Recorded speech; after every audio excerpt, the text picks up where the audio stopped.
What's up guys, it's your boy Brew and we are back for another Kuro no Kiseki review video.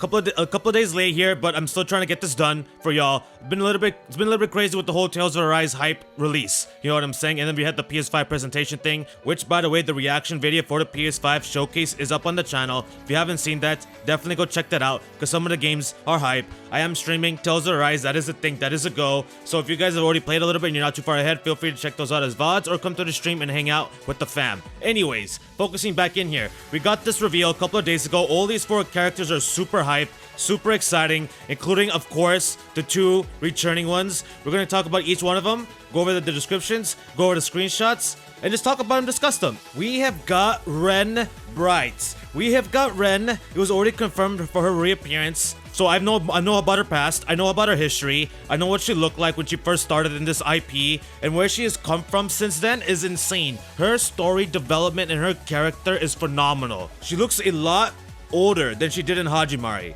So I'm assuming that means quite amount of good time has passed, or maybe they just decided, oh, she's just going to age really quick and have a growth spurt. So apparently she is going to Aramis via a exchange student program. She's an exchange student from a liberal academy coming to Calvard in the Republic, Kuro no Kiseki, Aramis High. Why is she coming to the Republic?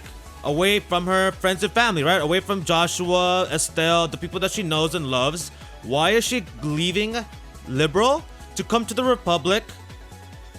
At the same time, we've got all this sort of quote-unquote darkness happening, right? Like with the whole Armada or a Boris society. We've got Bond. We've got all sorts of nightmare, all sorts of things going on within Kuro in Calvard. Why is she wanting to come here? Oh, let's not also forget about the Verne Company situation. To go from where she started in this game, in this IP, in this series, this story, to where she is now, to be able to smile like this, to have an ordinary high school girl life, like 17-year-old life, you know what I'm saying? Have friends, have tomodachis, go to high school, be insanely smart, probably top 1 student out of everybody.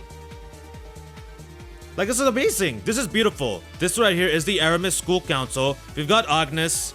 We've got her. I believe her name is Odette. I don't remember. What a shocker. I don't remember a character's name from a previous review. I gotta double check that. But I think it's Odette.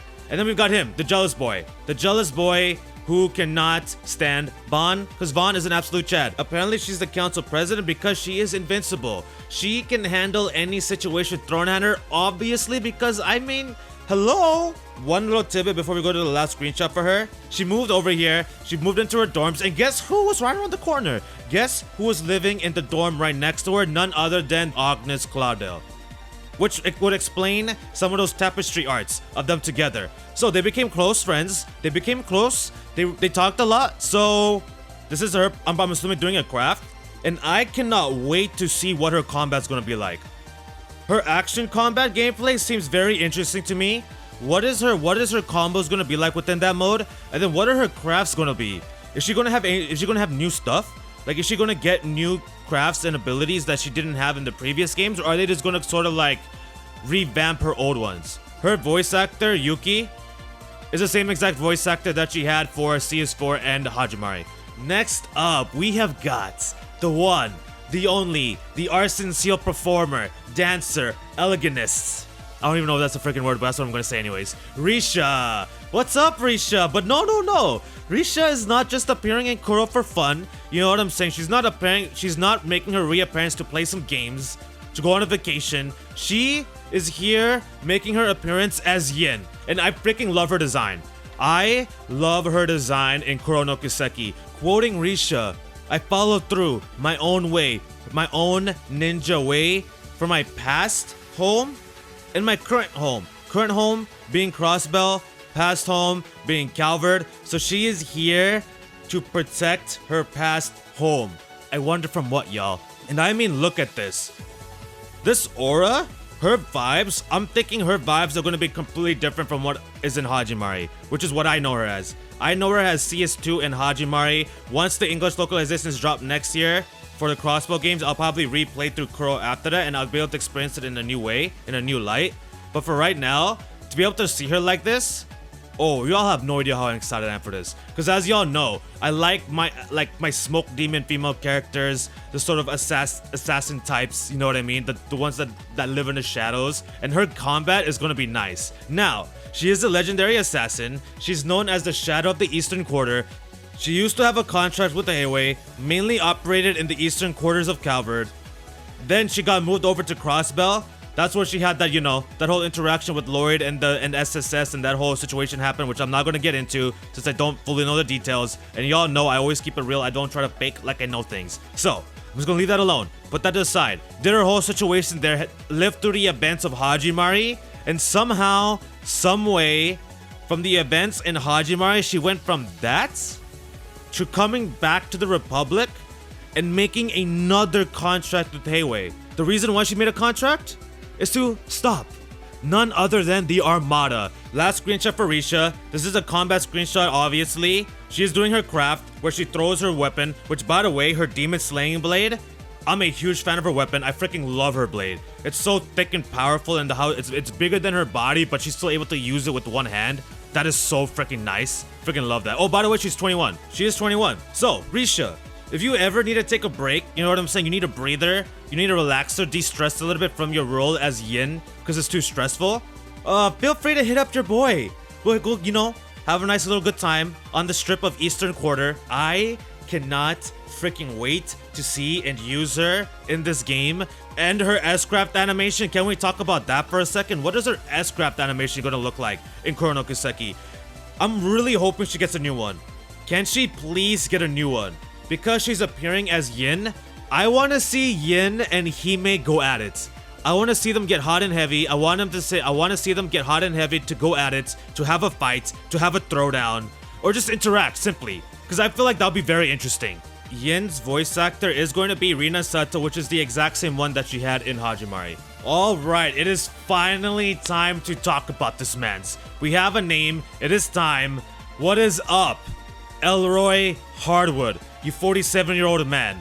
And this dude looks like a problem. He looks like a problem. He looks nasty. I don't know if it's you guys, but he gives me vibes similar to Chancellor Osborne. I don't know if it's the fact the way he's holding his cigar or his face and just the way he's standing with this whole, he's got a fur coat.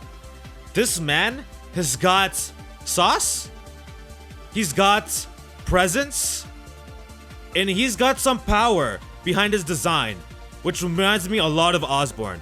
Now, he is an enforcer. He goes by the title of Outlaw of the Thousands, and he was actually also part of the same organization as the Golden Butterfly, as the GB, Order of the Moonlight Horse. So I find it very interesting and fascinating, like all of the sorts of like organizational groups and background stories to some of the characters that are appearing in Kuro no Kiseki. I mean, we've got Spriggans, Bond, we've got the Bracer Guild, we've got Heiwei, we've got Yin making her reappearance, making a contract with the Heiwei. We've got Hime-sama and the whole Shinobi and her organization. Then we've got the Armada, we've got Ouroboros Society. We've got like everything that's happening in this game is like, I'm very interested in seeing like what the direction of the story is about to take. They were both part of the Moonlight Horse, so it makes sense for them to be, you know, pair up together, operating within the same space. So I cannot wait to see the Outlaws and Golden Butterflies interactions. I cannot wait to see what the heck their abilities are gonna be. I can't wait for both of them. And also, like, what I want to know about these two, why does she cover her eyes? And mainly for him, besides, you know, everything else about his character that I already mentioned and just his overall just presence and vibe to him, is his scar. Is that scar a birthmark? Is that scar a birthmark? Or is that something else? Because if that was given to him, like if somebody did damage to his face and that scar was left, who was that person? You know what I mean? And on that note, talking about the society, why was he sent here? What are Ouroboros' plans within Calvard? What are they observing? What are they trying to get out of being here? I'm very curious, especially for him, especially for Outlaw, because he likes to do things of his own desires. He likes to do things according to his own gain and his own desires and what he's interested in. But he's here in Calvard on orders of the Grand Master. This screenshot right here is absolutely nutty. I mean, look at this man. This aura right here, this isn't the demons surrounding him. This is his ability. because he studied and practiced evil deeds of all ages and places, whatever the heck that means. I don't know what that's supposed to mean. He is 47, so he has lived a while. He's got some experience. Who knows what this man's history is and what he's been doing and where he got this ability from. But he engages in the dark practices, apparently. Now, for the VA, Takaya Kuroda. He's did a bunch of different works. The main ones that I know of, he did voice acting in Fairy Tail for Capricorn, Arcadius, and Zirconis. He did voice acting in High School of the Dead. Last but not least, we have got Gerard Dantes, this 35-year-old man's over here. And his character design, I think, fits him perfectly. And once again, he's wearing this jacket without putting his arms in it. Like, I don't know how people wear jackets like that. How the heck do you wear a jacket like that, a la Laxus from Fairy Tail? And that is just a boss energy. If y'all couldn't tell by his character model or the fact that he is sitting on a freaking throne. He's sitting on a freaking throne. This man is really arrogant. He really thinks highly of himself, doesn't he? Well, I'm about to prove him wrong. I can't wait to fight this guy and to embarrass him in front of his peoples. Because he is the boss of the mafia organization Armata. This man's quote in the article is, "What's the matter, Spriggan? Is that all to your nightmare?" Now that right there, I am interpreting that as him referring to Vaughn's Grendel form. Because if we remember correctly in the previous trailer, Vaughn was fighting against this man in that form. So I'm thinking that reference right there is to Grendel. Because if you recall back, Grendel is essentially Nightmare clad in armor. So I find that kind of interesting. He has an overwhelming presence and aura, and he feels that he is the ish, you know what I'm saying? He feels like he is the main man's, the boss of everybody. He thinks he can make anybody kneel to him. Which, I'm sorry, bro, Gerard, if you will, I apologize, my dog, but you ain't making me obey nothing. Alright, I'm about to remove you from this IP the second you get screen time. Are you kidding me? Let's go. Now, he made the organization what it is today, referring to Armada, by KOing the former boss, Enrique. That is somewhat interesting because of this right here. The GOAT, at Hansuke21 themselves, tweeted out, reading Gerard's description, sees Enrique's name of being KO'd from being the boss of Armata, and then Jack. So apparently, I don't know. I have no idea. If you play the Sky games, maybe you recall some sort of connection between Gambler, Jack, Enrique, and what that could possibly mean. But for me, because I haven't played those games and I haven't read the books, right? I haven't read any of the books in these games besides the Black Records, because I mean, why the heck would I turn on my PS4/PS5 to read a book?